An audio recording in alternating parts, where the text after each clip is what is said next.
Hey everybody, welcome into Lettermen Row headquarters. I'm Austin Ward. It's Lettermen Live. It's a Tuesday. Ohio State has actually played a game now that we can discuss. There's a Big Ten opener coming on Saturday against Rutgers. Down to my far left, that's Jeremy Birmingham. That's making up the Lettermen Row contingent. In the middle, we've got the actual Letterman contributors, the guys who've worn the scarlet and gray, coming off of a weekend where there was 77 points scored. We got running back Beanie Wells, wide receiver Evan Spencer. They will have plenty of thoughts, I think, about what happened for that opener offensively. Guys, thanks for coming in. Absolutely. Glad to be here. I feel like I should have chose a higher chair rather than just cooling it down at the You end. look remarkably relaxed. Because Beanie now is like, he's now like a foot taller and 200 pounds stronger than me, and I just feel overmatched down here. But I'll try and keep the show running smoothly no matter what. If you guys have thoughts on Twitter, Facebook, YouTube, on the site, wherever, try and get some questions in for those guys, but otherwise I'll run it. And I'm going to start, Evan. I asked you this before we went on. I have to imagine that you would feel pretty good if you had Dwayne Haskins throwing you the football. Absolutely. I mean, I love my quarterbacks to death that I played with, but being able to have that type of arm talent and touch the ball at any corner of the field and get it there in a hurry, I mean, it's special. It allows the receivers to do way more after the catch, and that's what we got the chance to see on Saturday. Did you think, you and I had broke down on Buckeye Q what Dwayne Haskins might provide. Did you think was Saturday better than you thought it would be? Was it what you expected? I mean, I have a hard time imagining it could have been worse. Again, it's so hard to set expectations for the first game, but again, I was just looking for throwing and catching the football, some confidence and some chemistry, right? And we saw that in abundance. It looks so natural coming out of his hands. And again, when you're running curl routes to the field and you get a read that that's my side, I got to play it, and you get the ball to the curl to the field that quickly and allow him to make a play after he catches it before the corner crashes down. That's a serious value add, and being able to see that hopefully throughout the season is going to be fun. Beanie, it looks like too that play action is going to be part of this offense. Some of that, of course, is because of what J.K. Dobbins and Mike Weber can provide. Between that, I mean, it was one of those guys. Did one of those guys stand out more to you than the other? It looks like, this is a pretty dynamic offense with every skill position player. I know that about it. I mean, when you watch the way that Mike Weber came out and started that game, he looked phenomenal. I mean, he looked healthy. That was the number one thing. Obviously, we saw him last year in the back end of the season start to get back healthy. Right. But in the beginning, he wasn't out there. And, when he did get out there, it looked like a completely different Mike Weber. I was pleasantly surprised at the speed. I know we saw some of it last year, sure, but we saw it consistently on Saturday. His ability to hit the home run from anywhere on the field. The kid has it. I love our two running backs we got. I'll tell you, for me, I saw Mike Weber do things on Saturday that were different. It's like he had the J.K. Dobbins jump cut. Yeah. Mm-hmm. He was seeing the first cut and then gone and finding the holes. And I've always been on Team Mike. I mean, I think that he's a much better running back than people gave him credit for early in his career. But I think the evolution of him as a player is pretty obvious. Yeah. Aside from what he's done to his body to change his frame, but obviously he's picked up some real speed. I mean, he's not getting caught from behind. It's interesting, Beanie, that you and I talked a lot in the offseason about how you would break up the carries between these two guys, what it was going to look like. They wound up with 35 between the two of them, and it was almost like you had to designate a guy for every series because the tempo they were playing with, you might not want to sub or you might not have time to sub. Right. Is that a good way to kind of handle this going forward, or what did you make of the breakdown with carries there? I actually liked it. I mean, when you get a guy out there and he knows he's going to be out there for this series or that series, he's able to get into a rhythm, able to get comfortable. I hate when you pick guys in the series and you pull them out 2 plays later and you're going back and forth. So it gives a running back the opportunity to get comfortable, get a feel for the game. So I loved it. And like you said, they got 35 carries. We also gave another 13 carries to a couple of other guys. Yeah. So just imagine once it gets into the nitty-gritty, the divide that's going to be between these guys. I love what they're doing right now. Yeah, if you guys are just joining us here on any platform, this is Lettermen Live on a Tuesday, brought to you by Byers Automotive. Appreciate those guys sponsoring us here on the live stream. We're going to do this every single week. Got that logo up in the corner above my shoulder. Check them out if you need any sort of car needs. Maybe George Kaufman will be joining us once in a while here on Tuesdays as well, so we can give him some grief if he actually shows up today. We're hoping to have him, and he can talk about it. Saw him on the sideline, Berm, where a bunch of recruits were. Just to throw it to you, Urban Meyer was back. He's back to work. He's been at work for the last 36 hours or so. Probably straight. Yeah. He might not. He got there a little after 6 yesterday on a Labor Day. Again, this is still going to be an absence for 2 more weeks for him, but he's at work right now. How important is that from from a recruiting perspective? Well, it's huge. Obviously, Ohio State coming off the dead period in August, doing so without your head coach. They lost one commit in that time, as we talked about last week, Kane Patterson from Tennessee. But what they've done is stabilize the rest of the group by actually finding a way to make those bonds tighter in that group, that bunker mentality that we've talked about all the time. Those players who are not yet in the program have already started the Buckeyes against the world thing, and they realize, hey, we need to band together in order to be a stronger unit. So what you've seen is Ohio State really hunker down with the commits, and they didn't do a lot of other recruiting in the last month, and that's by design, I think. Once they realized Urban was not going to be there, it's a dead period. You can't have kids visit anyway. You can't visit kids. So at that point, it's saying, hey, let's make sure we take care of our own, and then we'll start to build again. It's almost a complete restart for this recruiting class as 2019 looks to finish up starting in December with the first signing day. So, there's 3 months of football ahead of seeing what the program is going to do, how Urban Meyer is going to respond to this tough time that he's had to go through. And I talked to a lot of kids yesterday and today, and really it's about, he reached out, he said, hey, everything's fine, we're moving ahead. If you have questions, ask me. But most of the kids I've talked to said their families didn't have questions, and they're ready to go and ready to start rescheduling visits and get themselves back on campus and see what the future of Ohio State's going to be. Hey, Berm, Anthony Williams on YouTube wants to know about Zach Harrison. I'm stunned. Oh, Zach Harrison? I'm stunned. Wow, that's the first question, huh? Zach Harrison. Shocking. And again, I wrote about this last Thursday, I think, in the recruiting question of the day, and I'll put it as plainly as I can. Nobody has any idea about Zach Harrison and what he's thinking and what he wants to do. That's not a hot take, Berm. I know. It's not, but I want to reiterate it and underline it and italicize it and supersize it, whatever. Zach Harrison is down to 3 schools, Ohio State, Michigan, and Penn State. He's going to decide whenever he's ready to decide. Nobody has any idea what he's really thinking except for Zach Harrison and the people in his household. And at this point, we're all just sort of waiting to see what happens. The Buckeyes have laid out the plan for Zach. They've laid out what they think he means to the program, what it means to him being a Columbus kid to stay at Ohio State. And now it's up to him and his family to decide. And I don't want to say we're not going to talk about Zach Harrison because he's the third-ranked recruit in the country and he's from 15 minutes away. But there's only so many ways we can say it. I mean, it's his family's decision, and whatever they decide is going to be what's best for them. Yeah. Did Marcus Hooker get any playing time on Saturday? Last week or this week? Well, he was suspended last week, and he has a cast on his hand right now. So I don't expect that he's going to be helping them at all. If there's going to be new help for Ohio State from the secondary, it's going to be Josh Proctor. But the one that they really need, and you guys can probably speak to this more, Jordan Fuller is a difference maker. You take him out of that lineup, and that's, I think, where there were some problems there on that defense. Right. Yeah, I mean, you take him out of that lineup, yes, but you also got to put a little bit of the operating circumstances, right? Having an hour and a half long, halftime or however long it was on the first game of the season with everything that we've already had to deal with, and that's a lot to deal with, right? And when I look at the game, obviously, we don't need those big plays happening. 31 points shouldn't have happened, but those are all just fixable errors, right?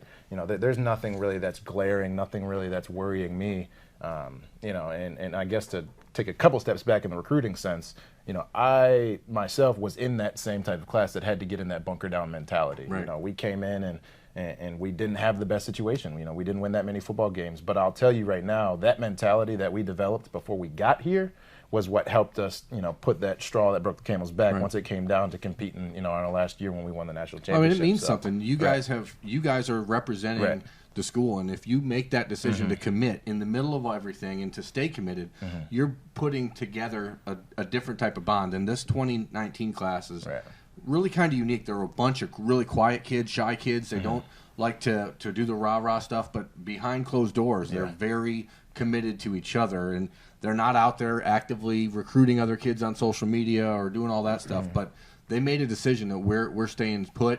And I think it's really going to prove down the road to be a major asset for the Buckeyes. It'll be money, man. I mean, I just know it from personal experience. You know what I'm saying? We had that community before we got there. Yeah. We had dialogue between one another before we even got the chance to know, each other's personalities, what we were made of, what we were like when the bullets were flying. We already knew that it was about the brotherhood. And then being able to just build on that, that's just that added piece, that takes it over the top. I think having Ryan Day around has been pretty stabilizing force for Ohio State. When you take everything from the press conferences maybe to the game plan to how he's handled everything over the last month. Beanie, how would you evaluate Ryan Day at this point? I think he's done a phenomenal job. I mean, obviously, you look at the game plan, you look at how many points they scored. Yeah. I thought he called a great game. And, it makes me, sit there and wonder, how much better can it be? You scored 77 points. They could have scored 100. Right. You put up the points and the yardage totals that they did. It was phenomenal. It missed everything that was going on with the university. I thought he handled it well. He didn't come out and say he didn't pound his chest and say it was going to be me. I'm going to get this thing done. I'm going to get us back on track. It was a collective effort, and he let everybody know that is what it was going to take for them to be back on track and to be a good football team. I bet having 0 called quarterback rushes probably impressed you. Oh, I loved it. Goodness gracious. There were times when the amount of times my dad and I would just have conversations and be like borderline screaming at each other. I think there were times too, like Evan, from your perspective, that Dwayne would roll out. He could have rushed for a first down and he chose to fire it for a pass instead. Yeah. I mean, now that's a difference in JT. JT probably would have got it with his feet, Right. but this 35 carries, we touched on that earlier. He doesn't seem to want to add the extra wear and tear or use his feet that way, and he can. You touched about the scrambling, Right. But if you're just going to call a design run and you have J.K. Dobbins and Mike Weber, you have to let them do that. It'd be ridiculous. Right. It would be so ridiculous. You allow people to be who they are and what they're best at. Dwayne Haskins isn't best at pulling that ball down and running it. He can drop back and sling that thing anywhere on a football field. It'll be interesting to see when Urban comes back, if he takes note of that, or if he says, I want to get back to my offense. Let me run this quarterback 5 times. It'll be interesting. I wonder about that too, guys. Like, it's rare that you get in that profession a chance to sit back and watch your own team. There's always self-evaluation in this profession, and you know that. But if he's sitting there watching it and be like, oh man, maybe we were off on something here. Like maybe this is the way that it should be going. And I think that there's a big part of him that realizes that's the evolution of the offense. Well, that's why they've been recruiting the way they have over the last few years. The quarterback selection has been way different, with the exception of Tate Martell, because the 2017 class, they sort of fell into Martell as opposed to really going out and finding that bigger, stronger arm quarterback, which they've decided to move forward with Matthew Baldwin and now Dwan Mathis and Jack Miller.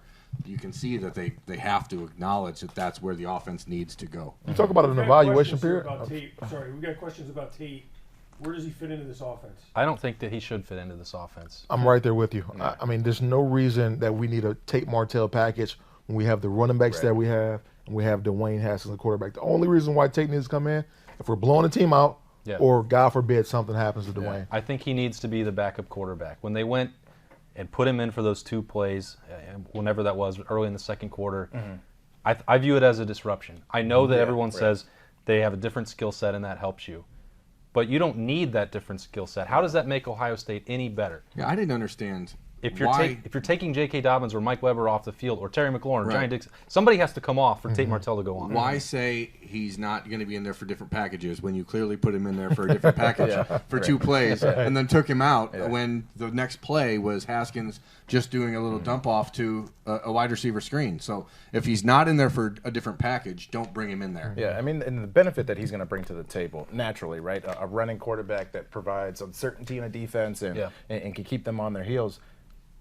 Well, we can do that with, Dwayne. We can do that with our 2 running backs. The balance that we can have from play calling can provide that uncertainty. And then when you do so with a quarterback that's as gifted that he is, with 2 running backs that as gifted as they are, and a receiver room that's as gifted as they are, I mean, goodness gracious, man. I think it too. It didn't do anybody any favors that for the pro-Tate package crowd, he goes in there, he makes one crazy run with the pitch to C.J. Saunders at the end, and it's like, oh, this is so exciting. Like, this is what else you could bring. But, I mean, did you not see Paris Campbell on the pop pass? Did you not see, K.J. Hill on the drag route, or Benjamin Victor going down and even throwing blocks for Mike Weber? I mean, those are the people that you have to say, well, I'm going to choose between them and Tate Martell. It's not, and I don't think that that's a choice that you should have to make when you have so many skill players.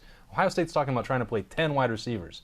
They want to play Brian Snead and Master Teague in the backfield because those guys look like they can get it done as freshmen. I mean, I don't understand the infatuation with a Tate package. I just don't see the benefit, and to me, it's a negative for Dwayne Haskins. But maybe I'm wrong. Maybe I'm wrong, Beanie. No, you're not wrong at all by any means.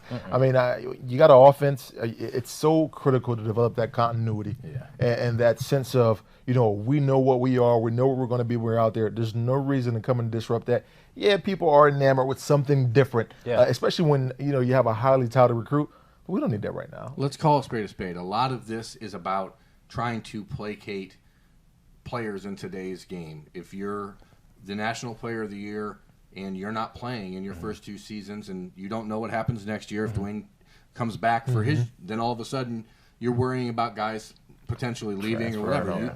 There is some political, forces at play here. You want to keeping kids engaged, and there is no doubt that that's part of the plan. But to me, as I said, if you're saying he's going to be in there in the same offense, then you should put him in there in the same offense because it was pretty clear on Saturday that the package was different when Tate came in. And I think we've seen that a number of times here. Letterman Live brought to you by Byers Auto as we talk about Tate Martell, that whether it was Braxton Miller or trying to use the Wildcat with any number of other guys, you think you know what's coming. And it was supposed to be maybe different with Tate Martell, but clearly he wasn't out there to throw on first or second down. He did have that one crazy, pitch play. No, I know, and that's what people want to see, obviously. And I think that's part of the issue. Like if the offense is going to have to change when he's out there, just let him go out there and do it. And do his thing. Right. I think it's pretty clear that he can't do the same things as Dwayne with his arm. There's no way that any of us would have any disagreement about that. Right. But, he's the backup quarterback. To me, it's crazy that we're having this conversation that you're referencing there, Berm, that you're placating a player and you want to keep them engaged. He's the backup quarterback for this team. He's one play away. If he can't be engaged for that, I don't know what to say. Right. Matthew Baldwin, get ready because you're going to be the number 2 in that. And I was going to further that, right? It's so much about coming to Ohio State is, playing and earning whatever playtime that you get, right? So if you came on any kind of, preordained idea that, I'm going to get some playing time because I've done X, Y, or Z in college or in high school, I'm be the first one to tell you, once you come here, that shit gets humbled. Have you guys met any recruits in the last 5 years?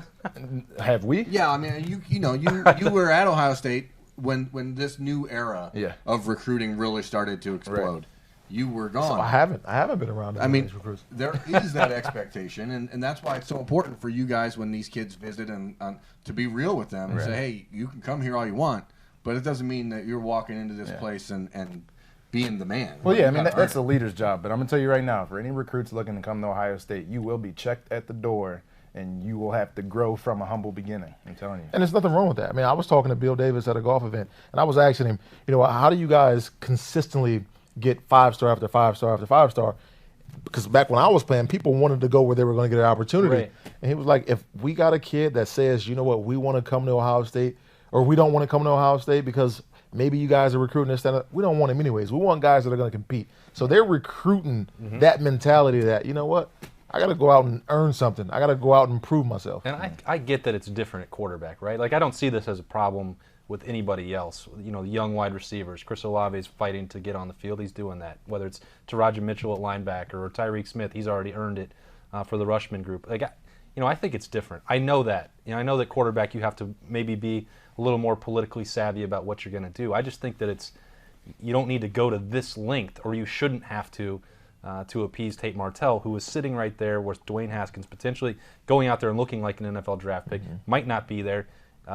If an injury happens, he could be pressed in right now. It's just, to me, it doesn't make sense. Yeah, I think this conversation takes on a whole new life if we're talking about Ohio State at Penn State up 7, and then we're seeing this package put in the game. We're talking about second quarter, up by 35 points. It didn't matter at that point.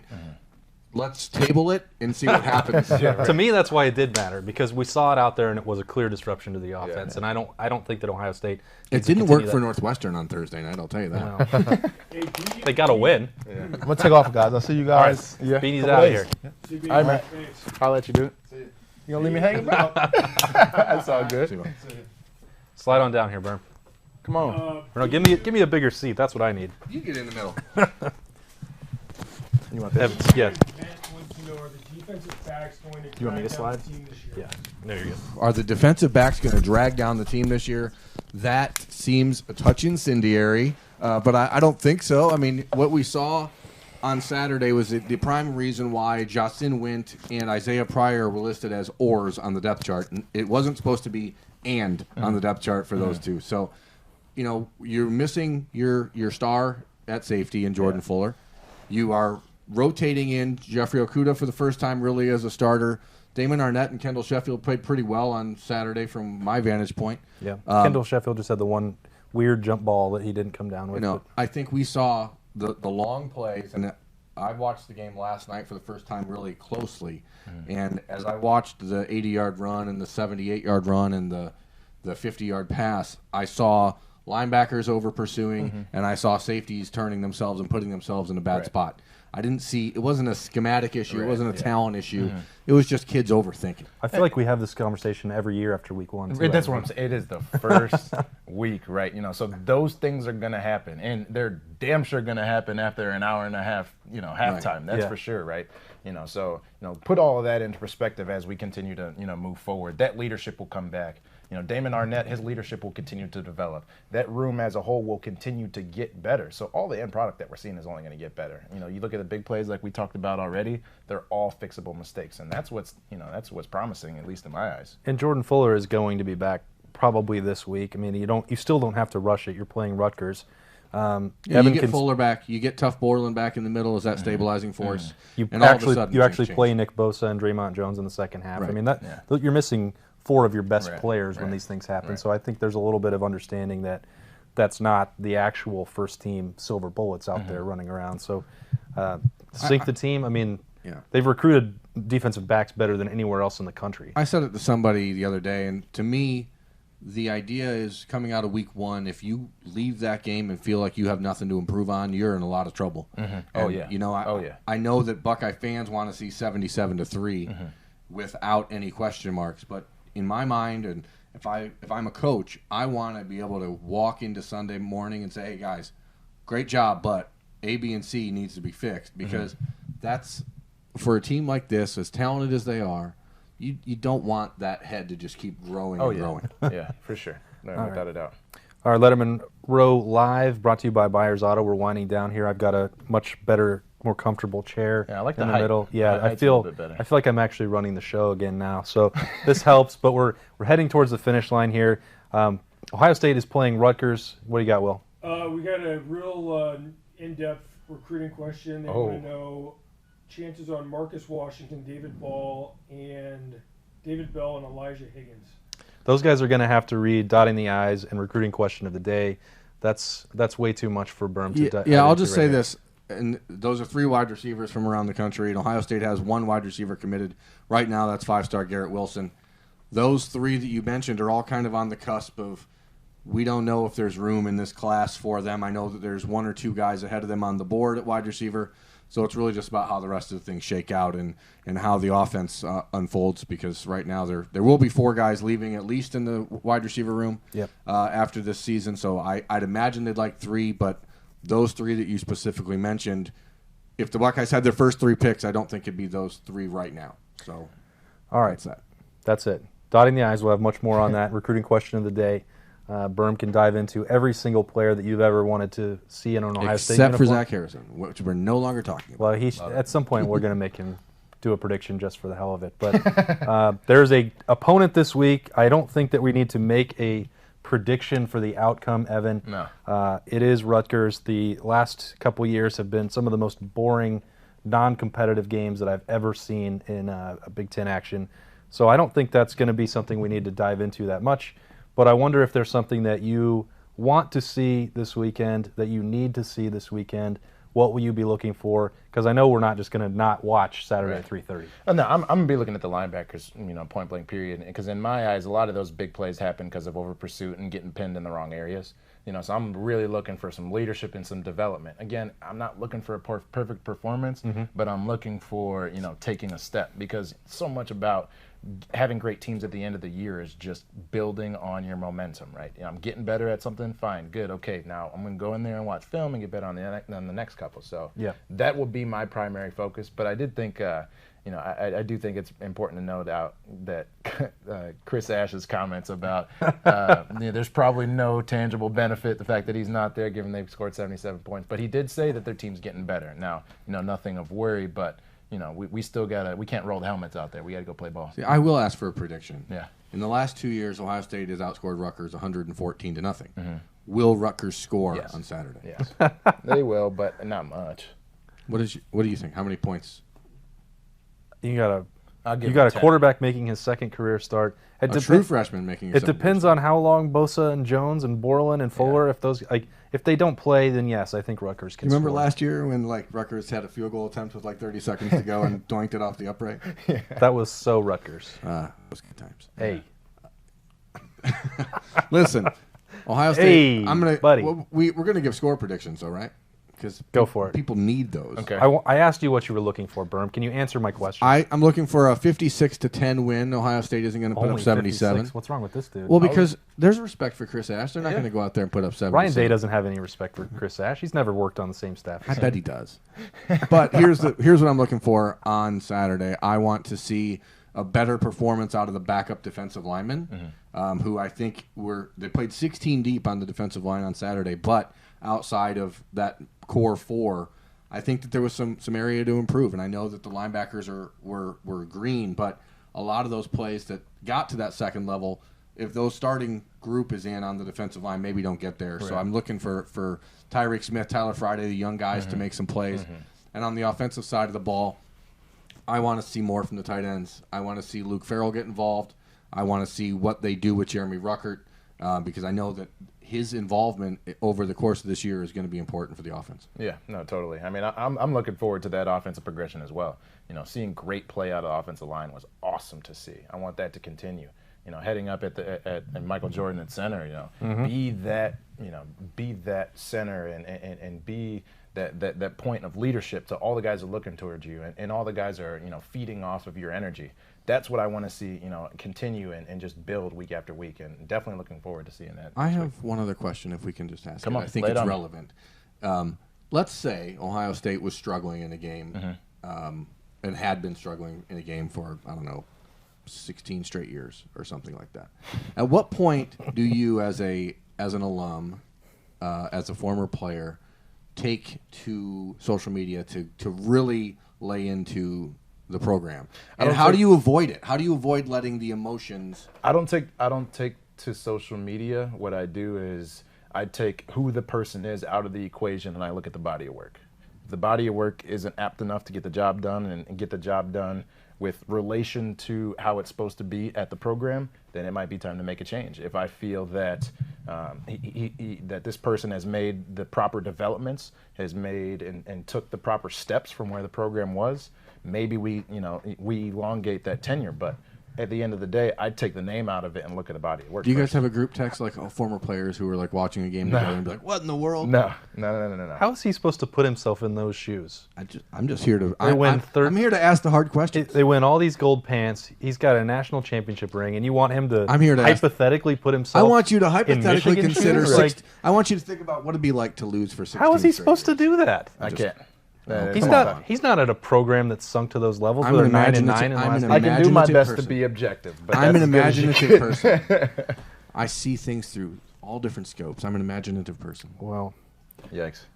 Thanks for sharing that with us. Here to help. Here to help. He wanted a score prediction. So what do you got? Rutgers going to score? Yes, they're going to score. I got us scoring 63 against their 10. I'm pretty sure you stole my 10 from me. I said it out loud. And 63-10. And he took my 10 points. But I'll give Chris Ash and the gang 10 points because I did read that they are improving. You meeting us in the middle at 59.5 to 10? I think Rutgers is going to have to prove it. It's sort of the situation where I've been picking against Jim Harbaugh until he can actually beat a ranked opponent. So Rutgers, Chris Ash, you're going to have to score before I pick you to score. So it's going to be 70-0 Ohio State on Saturday. Another really thrilling ball game before Berm and I head to Texas next week. We'll have another Lettermen Row live next Tuesday to break that game down and whatever winds up happening with Rutgers. Hopefully Evan will be back and Beanie. The rest of our crew will try and mix it up as the season goes on and take more of your questions. So first one who can get in a Zach Harrison question next week. Please do. Berm will be ready, and he'll have a prediction for you. But Byers Auto is bringing this all to you on Tuesday. We thank them so much for their sponsorship and hanging out with us. We'll try and get George Kaufman in here to share some of his knowledge. Know that he'll probably be heading down to Texas with us too. So.